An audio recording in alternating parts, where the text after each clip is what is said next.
T20 world cup super 8 group 2 teams అయిన New Zealand Sri Lanka మధ్య ఈరోజు బుధవారం జరగబోతున్న మ్యాచ్ మొత్తం 3 టీంల ఫ్యూచర్ ని డిసైడ్ చేయబోతోంది. ఈ మ్యాచ్ శ్రీలంక గెలిస్తే టోర్నీలో శ్రీలంక సెమీస్ ఆశలు సజీవంగా ఉంటాయి. ఒకవేళ ఓడితే ఇక్కడితో శ్రీలంక జర్నీ ఖతం. అదే న్యూజిలాండ్ గెలిస్తే న్యూజిలాండ్ సెమీస్ ఆశలు సజీవంగా ఉంటాయి. ఓడితే ఇంగ్లాండ్తో ఆడే చివరి మ్యాచ్ డిసైడర్గా మారుతుంది. అక్కడ న్యూజిలాండ్ ఈ మ్యాచ్లో గెలిచి అది కూడా భారీ తేడాతో గెలిస్తే శ్రీలంకతో పాటు దాదాపు పాకిస్తాన్ కూడా ఇంటికి వెళ్ళిపోతుంది. అందుకే ఈ మ్యాచ్ 3 జట్ల ఫ్యూచర్ ని డిసైడ్ చేయబోతోంది. మరి అలాంటి క్రూషియల్ మ్యాచ్ లో ఎవరు గెలుస్తారు, ఎవరి సత్తా ఎంత, పదండి ఈ వీడియోలో చూద్దాం. శ్రీలంకతో కంపేర్ చేస్తే న్యూజిలాండ్ బ్యాటింగ్ లో బలంగా కనిపిస్తోంది. శ్రీలంకలో పాతుం నిశాంక తప్ప ఇంకే బ్యాటర్ కూడా ఫామ్ లో ఉన్నట్లు లేడు. అదే న్యూజిలాండ్ తో మాత్రం Finn Allen, Seifert, Rachin Ravindra, Phillips, Daryl Mitchell వరకు ఇన్ఫార్మ్ బ్యాటర్లు ఉన్నారు. అయితే బౌలింగ్ లో కివీస్ తో కంపేర్ చేస్తే శ్రీలంక కొంచెం బెటర్ గా ఉన్నట్లే కనిపిస్తోంది. ముఖ్యంగా కివీస్ దగ్గర బలమైన స్పిన్ డిపార్ట్మెంట్ లేకపోవడం ఆ టీం కి పెద్ద మైనస్. శాంట్నర్, సోది ఇద్దరు అంత ఫామ్ లో లేరు. దీనివల్ల మిడిల్ ఓవర్స్ లో వికెట్లు తీయడానికి కివీస్ ఇబ్బంది పడుతుంది. బట్ పేస్ లో మ్యాట్ హెన్రీ, జేకబ్ డఫీ బాగానే బౌలింగ్ చేస్తున్నారు. ఇంకోవైపు శ్రీలంకలో బౌలర్ అంతా గాయాలతో టీంకి దూరం కావడంతో లంక బౌలింగ్ వీక్ అయింది. పేసర్లలో చమీరా, మధుశంక పెద్దగా ఫామ్ లో లేరు. కానీ స్పిన్ లో వెళ్లలాగే తీక్షణ పర్వాలేదనిపిస్తున్న టైట్ బౌలింగ్ చేయలేకపోతున్నారు.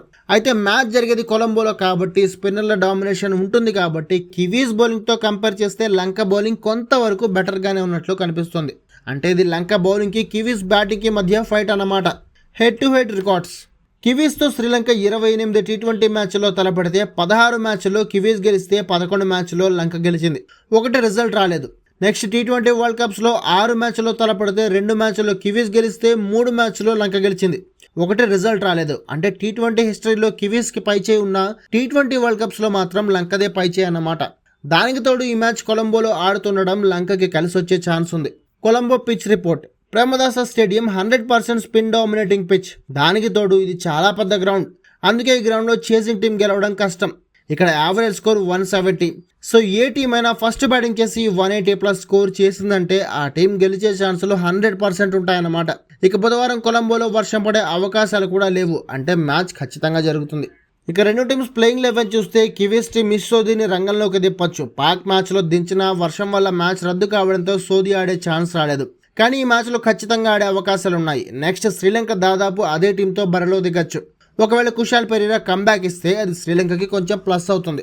ఏది ఏమైనా ఈ మ్యాచ్ ఎవరు గెలిచినా 3 టీమ్స్లో ఒక టీం టోర్నీ నుంచి అవుట్ అయిపోవడం మాత్రం ఖాయంగా కనిపిస్తుంది. మరి చూడాలి ఈ మ్యాచ్లో ఎవరు గెలుస్తారో, ఎవరు టోర్నీ నుంచి అవుట్ అవుతారో. మీరేమంటారు? ఈ మ్యాచ్లో ఎవరు గెలిచే ఛాన్స్ ఉంది, ఎవరు టోర్నీ నుంచి అవుట్ అయ్యే ఛాన్స్ ఉంది? కామెంట్ చేసి చెప్పండి.